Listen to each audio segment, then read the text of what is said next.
Hello everyone and welcome to the B2C Consultancy Space. This is a space for you to have more clear understanding on what it means to be in the department business to customer within your LC. This is a very useful space if you are thinking of applying for VP B2C or if you just want to get more clear understanding in how structure in LC is changing and what key responsibilities are of this area of the organization. So the way this space will go is we will talk a little bit about what exactly is the job description and the responsibilities of the B2C area within your LC. Also, what are the key KPIs and key synergies that need to be happening from this department, and what is the national direction that is happening that is guiding this department within AIESEC in Malaysia specifically. At the end of the consultancy space, you have the opportunity to ask questions. So you can send me any question that you might still have at the end of this space, as well as provide feedback for this consultancy, so we can know whether all your questions are answered and what more we need to tackle in future. So let's get started. I'm Sarah, your MCVP Marketing for the term 2017-2018. I'm going to be your host today, and for all future questions you can direct those to me. So when it comes to job description, why is it important to talk about job description? Well, job description is a broad, general and written statement of a specific job. It generally includes duties, purpose, responsibilities, scope and working conditions of a job, along with the job's title, the name or designated person to whom the employee reports, and job description usually forms the basis of job specification.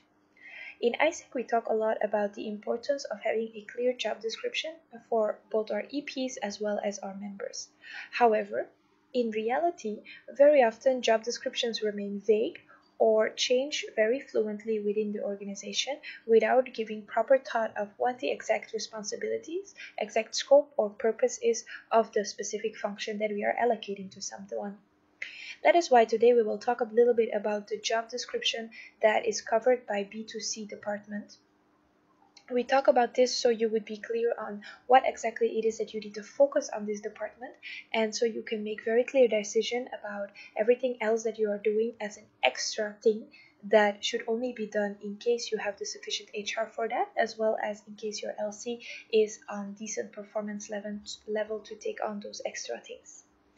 So there are four main key areas of responsibilities in the B2C department, and you should take them on and prioritize them according as you grow in different tiers in the organization within our OD model.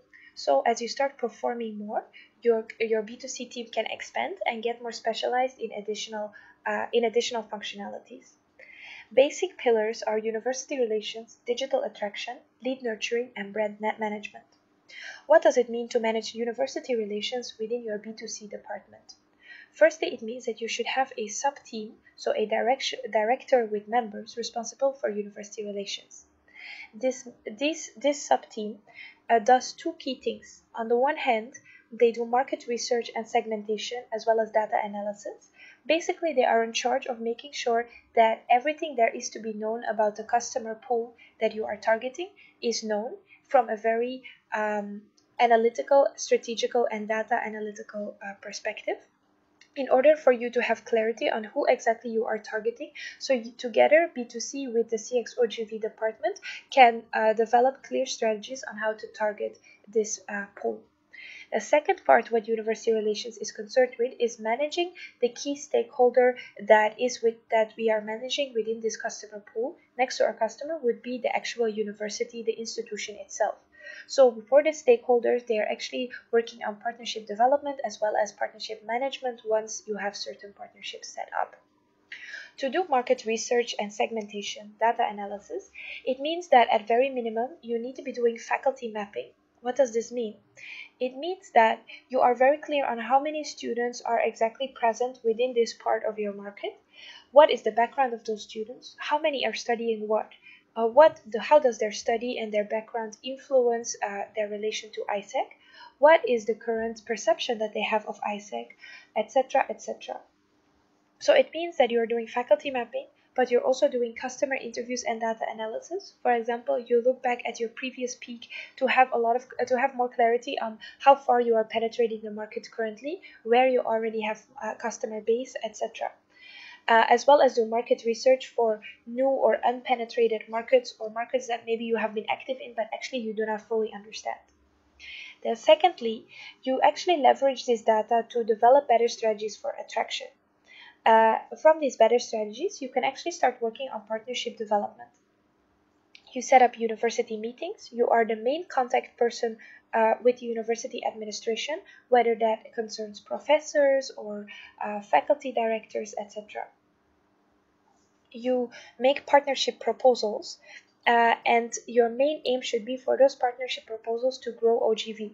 So this means that you are trying to send EPs on exchange through our GV product in exchange for credits. This would be the ultimate goal. There can be certain deliverables maybe that you have next to that for yourself. For example, if you believe that your faculty is very suitable to actually provide monetary funding for EPs, for OGV, or to provide exception letters for EPs for OGV. So even though they do not get credits, they do get active encouragement from the university to go on GV. So this is the main focus there. From those university meetings, of course, should come actual partnership agreements. And once you have this partnership agreement, it is important for you to actually also do partnership management. So this means you are tracking the deliverables that were agreed upon. For example, if one of the things in the agreement says that the student will get this amount of credits in case the GV project that he went on is relatable to the study, as well as shows that the student has worked for at least a minimum of 25 hours per week, then this means that you need to establish a very good tracking system as well as synergy system with the value delivery department in CXOGV. So you can make sure that the promises that you made to university are not just staying with promises, but are actually being delivered on. In this case, you can actually start upscaling this partnership.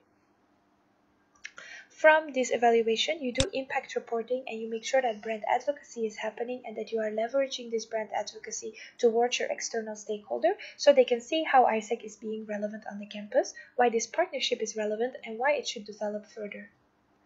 This is a first pillar of B2C. Second pillar of B2C would be digital attraction. Within digital attraction, you can do email marketing. For example, if you can get student emails from your university administration beforehand and you want to actually set up an email marketing campaign towards those students in order to generate signups. Or there can also be a certain level of social media management or direct digital marketing. This always needs to be aligned with physical marketing, meaning that if the OGV team has physical attraction planned, well, in the first place, you should be planning this together. Secondly, if, for example, certain info sessions, lecture bashing, a booth is happening, then you need to make sure that everything what you do digital is actually aligned with that and working in the same flow. For example, it should not be the case that you are doing online SDG awareness campaign on quality education, while as offline, the physical attraction, everything is focused on going to Taiwan. There should be a clear intersection between both elements. Then you provide also national content materials, meaning that you provide materials to showcase your localized initiatives on our national Facebook page, as well as maybe adding blog content to our national blog, etc. Then you manage the existing digital channels. So this means you need to analyze the existing digital platforms that your customers are already using. For example, digital platforms that the university has already that you can actually leverage on, or maybe Facebook groups that already exist among students that are in a specific study field. These are just two examples. Then thirdly, you can also focus on copywriting. So for example, to have blog contribution to the national blog, or to focus more PR-sided on making sure that there are certain articles happening in university newspapers, etc. However, make sure that you focus on your target campus.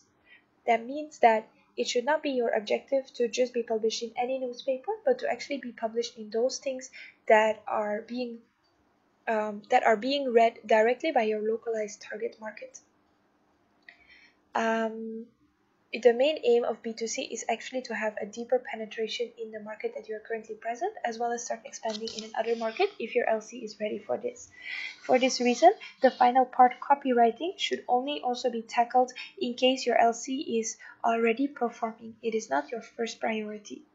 And it is not the case that you need to be handling all of the things that you can see here on this slide, but you need to evaluate what are the basic minimums that need to be happening.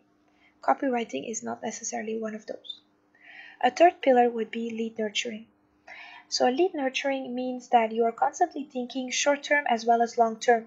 You understand that some of our signups cannot be ready for direct conversion and actually need to receive proper lead nurturing in order to establish a proper engagement and proper trust relationship with our organization. Here you have an interface with the sub-team of OGV. There is a sub-team there, attraction and conversion. This team is the one that executes the first contact and makes lead scoring calls to signups.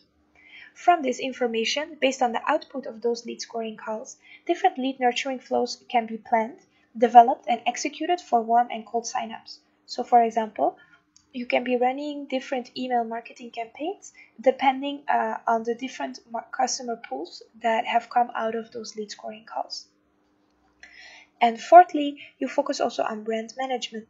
So for brand management, for sure this does not need a separate person in your sub-team, but this is something that you as a team and as a VP manage, is brand management. It means that you ensure education and brand understanding in the full LC. Overall, branding and marketing in general is something that should happen in the entire LC. That means that it does not matter whether I am a member in B2C or whether I'm a member in finance, I should have clear understanding of the brand that is AIESEC and represent this in a correct way. As B2C, you are responsible for making sure that that finance member does this, however. So you conduct brand audit throughout your LC, and you analyze the percentage of students recognizing AIESEC for leadership and exchange. That means that if you realize in your campus that AIESEC is not known for exchange and leadership, and not being recognized for that, but maybe only is known because of the global village which signalized free food for them, then B2C is the one to ring the alarm bell and to reposition themselves in the market. So now that we have a more clear understanding on what is the job description within B2C, we can understand the experience, the mindset, and the skill base that is needed both for VPs that want to apply for B2C as well as when you are selecting your team.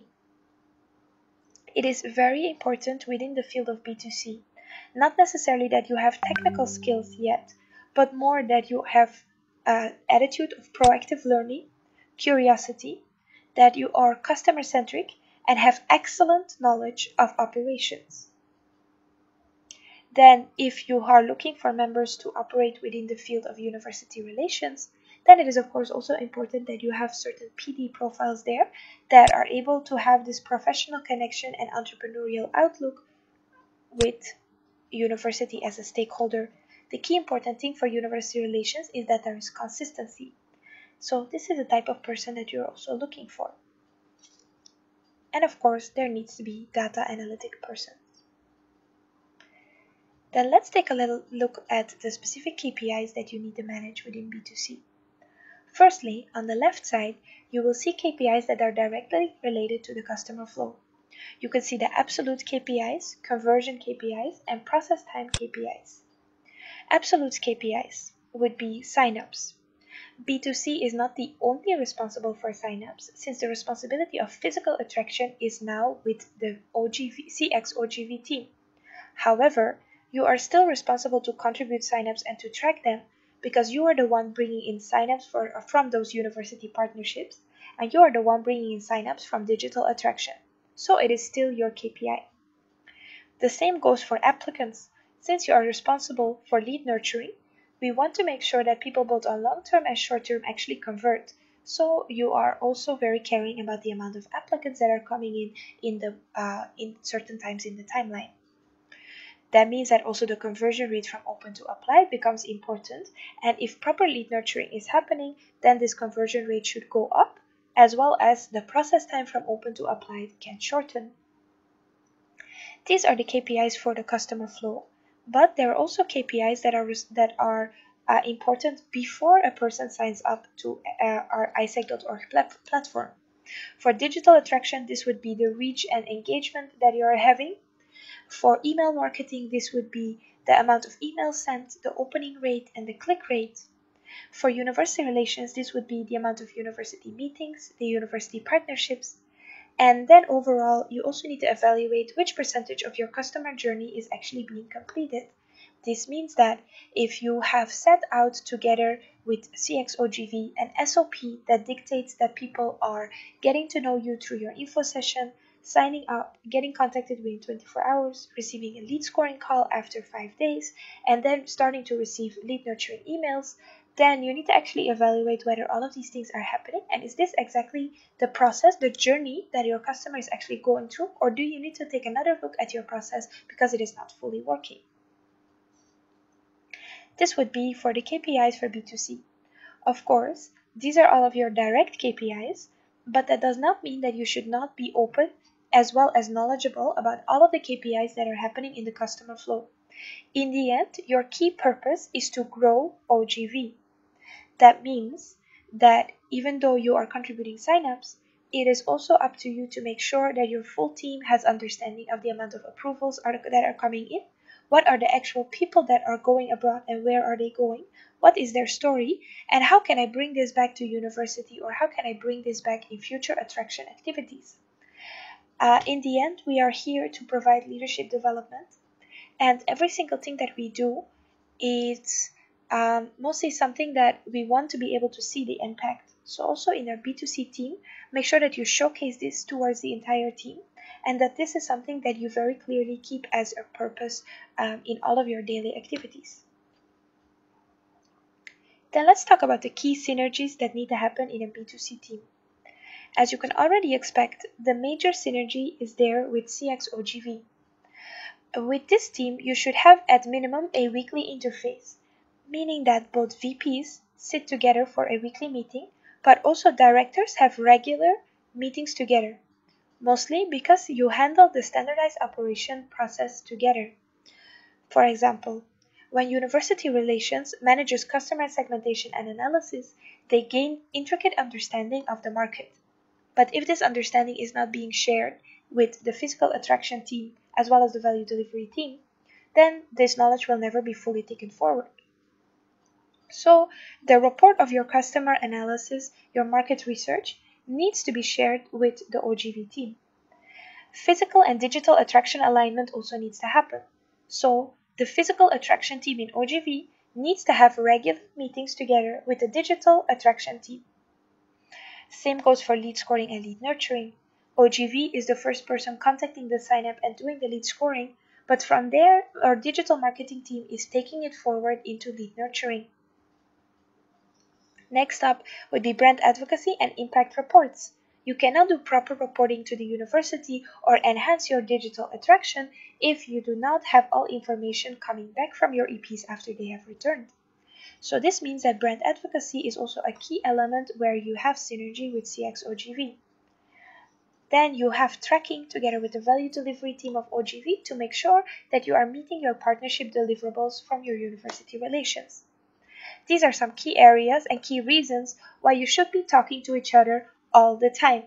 In the end, you're servicing the same client, the same customer. Even though CXOGV is the one in direct contact with this customer, and you are the one on the background, being data analytical and contributing in a strategical and both short-term as well as long-term way. Secondly, you have a key synergy with finance and legal. With finance and legal, you need to be able to sit together for cash flow and budget planning, for investment allocation, for budget reporting, as well as for university administration in case there are any legal aspects. For example, if this administration would like to sign an MOU with you, or if any other legal documents are needed. Then thirdly, there has to be a strong synergy with PM. With PM, you do talent planning, you make sure that TPM can support you and also feedbacks you on your learning and development cycle, does performance appraisal, and make sure that team standards are being implemented in the organization, as well as in your sub-team B2C. So these are the key synergies that you need to be having. And if for your current state of your LC, it would be a good idea to evaluate to which extent they are currently happening and how they can be improved in the upcoming EB term. Then, let's take a look at a general timeline for summer peak. In the months December, January, you are focusing on preparing your attraction. So it means that this is the key moment where market research needs to happen, as well as securing the proper markets. You plan your attraction based on the outcome of your market research, for example, as well as asking for permission for what physical attraction you will do, etc., etc. You start also preparing your attraction, meaning maybe you need to design certain stuff or already schedule certain stuff online. In this same period, you cannot forget that we also still have EPs actually going abroad in this period for our winter peak. So you need to make sure that everything is happening for brand advocacy, because in the months of December and January, this is the key way how you actually already start attracting people for summer peak. Use your EPs that you have currently abroad and returning. After that, we start the peak of attraction. The height of attraction should be in February. When I say height, then that means that in December and January, signups are also already coming in. But in February, this reaches the ultimate climax, mostly because LCs are physically, your customers are physically present on campus again. So this is when your physical attraction campaign is happening, coordinated together with your digital campaign. Follow-up is happening and lead scoring is happening by OGV, and in synergy with that, you are starting lead nurturing. At the same time, you make sure that customer interviews happen after your people return from winter peak. So this is the thing that university relations can be managing at this time, to attribute even more when they are in contact with the university, and also to figure out what type of proposals can actually be managed. So these are all the things that happen up until May. And after that, of course, again, realization peak is coming up. So again, you need to make sure that brand advocacy can happen, that customer interviews are happening, etc. So you will see on the right side that throughout the entire flow, there needs to be a constant reminder of data analysis and reporting, as well as content submission to the national level, since content is key in any attraction and conversion strategy, as well as for raising brand awareness.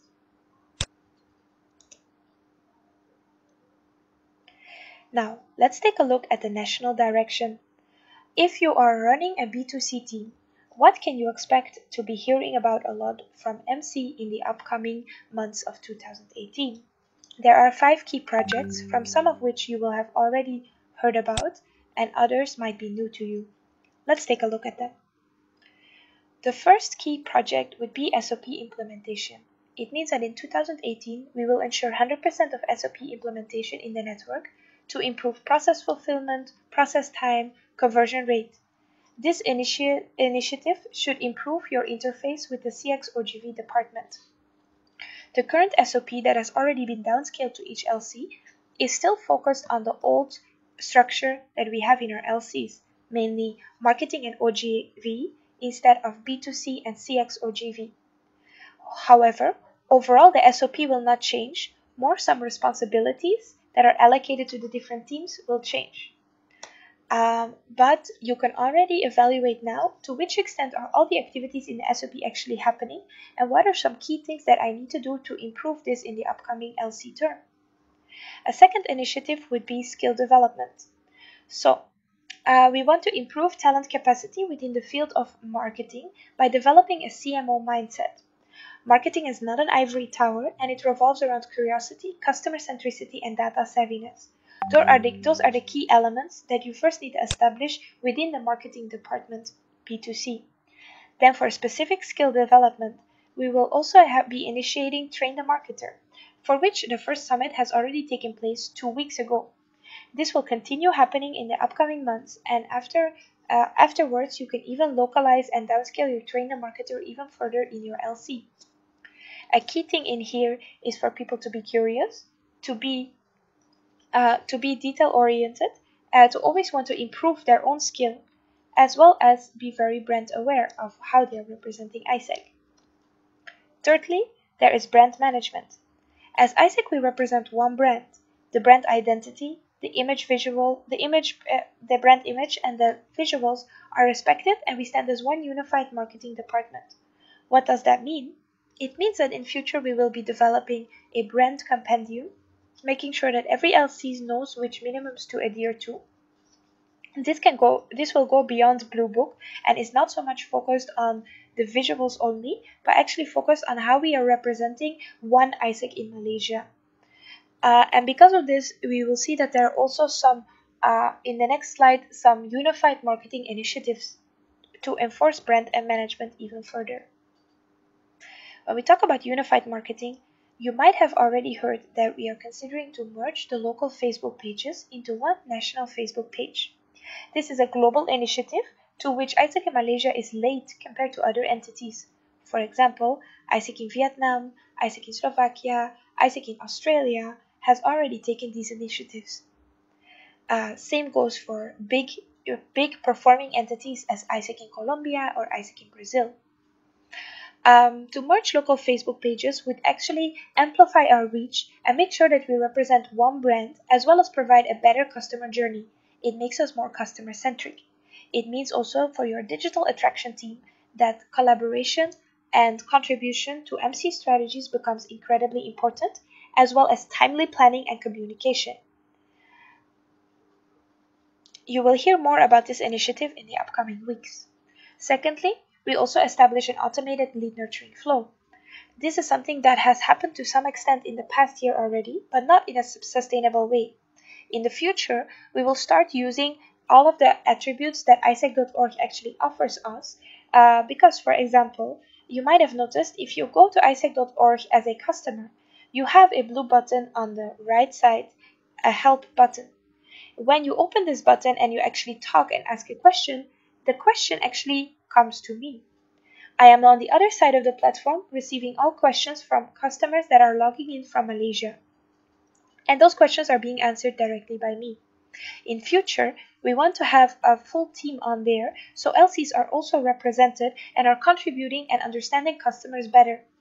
The key thing is for customers to receive a response as fast as possible. But also through this platform, we can actually set up an automated lead nurturing flow, send out push notification, reach out to those people that we need to talk to, and even send out emails. This is a global initiative to which AIESEC in Malaysia is taking part of. Final part in the national direction would be market analysis. In the past, we have done customer interviews for the sole purpose of planning. Afterwards, we usually do not really take it further into strategies or look back at why we are doing planning in a certain way. But the marketing department should be data-driven. That means that there should be a routine of customer interviews that taking place every single time our customers are returning from their AIESEC experience, as well as even throughout the experience so they can provide feedback and we can constantly improve as an organization. This also helps us to understand our customers better so we can actually start providing solutions for them throughout our entire customer flow. Same goes for proper market research. When I first started my MCPP term in marketing, and I had my first one-to-one with all of my VPs, I asked them, how many students do you have in this university that you are talking about? In most cases, actually, our VPs do not know. This is very unfortunate because it's even information that can be found just online. If you do not know how many people you're actually targeting, which people are falling within certain academic timelines, which people are having certain benefits of the university or having certain mindset and background, it becomes very hard to target them. If we can start doing proper market research, we can start adapting our SOP to what is most relevant to our customers. So these are the key 5 initiatives that are happening in marketing from national direction, and that you will be hearing about a lot in the upcoming months. When you are applying to be VP B2C, then these are the 5 key things that you need to keep in mind and that you need to be open to working with. If not, unfortunately, you will be left behind. Since we want to make sure that every single LC grows in the upcoming term, this is really something to really keep note of and to make sure that you can contribute to these initiatives in order to grow your LC. Now, this is the final part of this consultancy. The space will be uploaded This video as well as the PDF will be uploaded on our new AIESEC hub, which you can access through your Expa account. And from there you can watch the video, you can read the slides, but also you will find my contact details to send me any question and inquiry that you might have. All questions will be answered to the full group of people, so it will also be uploaded on AIESEC hub. So I want to thank you for your attention. I hope that this was very useful, and I hope to hear from you with lots and lots of questions so I can provide even more clarity on what B2C will look like in the future. At the end of going through all of the information, you know where to find the output, but also please give us feedback for these EB consultancy spaces. Feedback is a free gift. It doesn't cost you anything, but it is valued very much by MC Moonshot. So just click on their link, fill in the feedback form, and let us know what else you need in the upcoming weeks to be more prepared to start this new phase of marketing for AIESEC in Malaysia. Thank you and goodbye.